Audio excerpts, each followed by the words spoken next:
ناظرین آداب، آپ کا منصف ٹی وی میں استقبال ہے۔ خاص کر کے آج ہم دھارواڑ شہر کے بی بی حاضرہ مسجد کے خطیب امام مولانا عبداللہ مصباحی صاحب کے ساتھ موجود ہیں۔ سب آپ کا سب سے پہلے میں منصف ٹی وی میں استقبال کرتا ہوں۔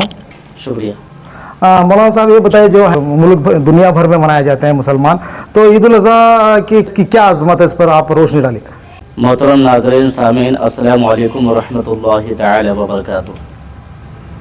سب سے پہلے میں عالم اسلام، خاص طور سے ہمارے ہندوستانی مسلمانوں کو دل کی گہرائیوں کے ساتھ عید الاضحیٰ کی مبارکبادیں پیش کرتا ہوں اور دعا کرتا ہوں کہ اللہ تبارک و تعالی امن و امان کے ساتھ ہمیں نماز عید الاضحیٰ ادا کرنے اور قربانی کرنے کی توفیق عطا فرمائے، آمین ثم آمین۔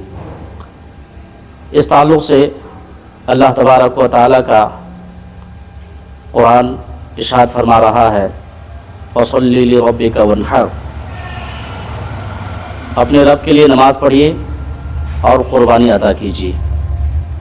دوسری جگہ میں اللہ تبارک و تعالی قرآن میں ارشاد فرما رہا ہے، وَلِكُلِّ أُمَّةٍ جَعَلْنَا مَنْسَكًا، ہم نے ہر امت کے لیے قربانی رکھی ہے۔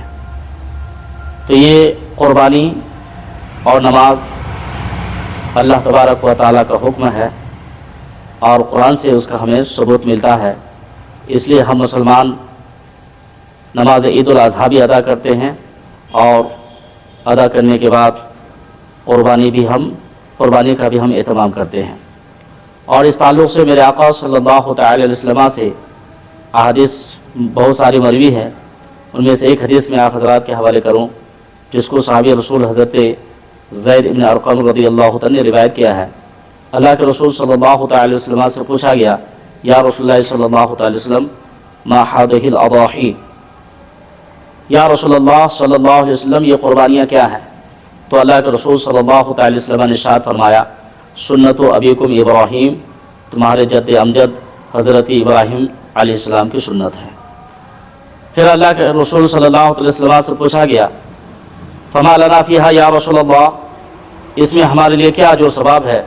تو میرے آقا صلی اللہ علیہ وسلم نے ارشاد فرمایا، بکل شعرۃ حسنہ، ہر بال کے بدلے حسنہ یعنی کہ 10 نیکی ہے۔ تو الحمدللہ قرآن و حدیث سے اس کا چونکہ ثبوت ہے، اس لیے ہم مسلمان اس کے اوپر عمل کرتے ہیں، انشاءاللہ صبح قیامت تک اس کے اوپر عمل کریں گے۔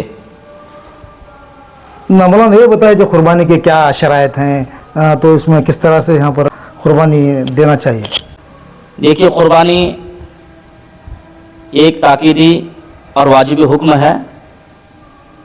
جو صاحب نصاب مسلمان حضرات ہیں ان کے لیے قربانی کرنا واجب ہے، تو لہٰذا وہ لوگ ضرور بے ضرور قربانی دیں اور اس کو ترک نہ کریں، کیونکہ یہ اللہ اس کے رسول کے نزدیک بہت ہی محبوب عمل ہے۔ اللہ کے رسول صلی اللہ علیہ وسلم نے اس عمل کو دوام بخشا ہے اور اپنی طرف سے اور امت مسلمہ کی طرف سے بھی قربانی عطا فرمائی ہے، تو لہٰذا قربانی دیں، ضرور بھی ضرور دیں۔ اور قربانی دینے میں ضرور بھی ضرور اس بات کا خیال رکھیں کہ قربانی آپ کا خلوص و اخلاص کے ساتھ ہو، اور جو جانور آپ منتخب کریں وہ جانور موٹا تازہ فربا ہونا چاہیے، لاغر و کمزور نہیں ہونا چاہیے، چست و چالاک ہونا چاہیے اور دیکھنے بھی خوبصورت ہونا چاہیے، اس میں کوئی عیب نہیں ہونا چاہیے، کیونکہ جس جانور کے اندر عیب ہوگا وہ جانور جو ہے قربانی کے لیے نہیں چلے گا، اس جانور کی قربانی نہیں ہوگی۔ لہٰذا وہ جانور عیب سے پاک ہونا چاہیے، مثلا وہ لنگڑا نہیں ہونا چاہیے، اس کا کان جو ہے کٹا ہوا نہیں ہونا چاہیے، اور اس طرح کے دیگر عیوب اس جانور کے اندر جو ہے نہیں پائی جانی چاہیے۔ قربانی دینے کے بعد تو کس طرح سے تقسیم کرنا ہے اس کو؟ اس تعلق سے جو ہے آپ سب سے پہلے جو جانور ہماری شریعت میں جائز ہے، چھوٹا ہو یا بڑا، چھوٹا جانور اگر ہے تو اس میں ایک آدمی کی طرف سے وہ جانور کافی ہو سکتا ہے، اور اگر بڑا جانور ہے تو وہ 7 آدمی کی طرف سے کافی ہو سکتے ہیں۔ اگر چھوٹا جانور آپ قربانی دے رہے ہیں یا بڑا جانور آپ قربانی دے رہے ہیں تو دونوں ہی جانوروں میں آپ گوشت کو 3 حصوں میں تقسیم کر لیں۔ پہلا حصہ جو ہے اپنے لیے رکھیں، دوسرا حصہ جو ہے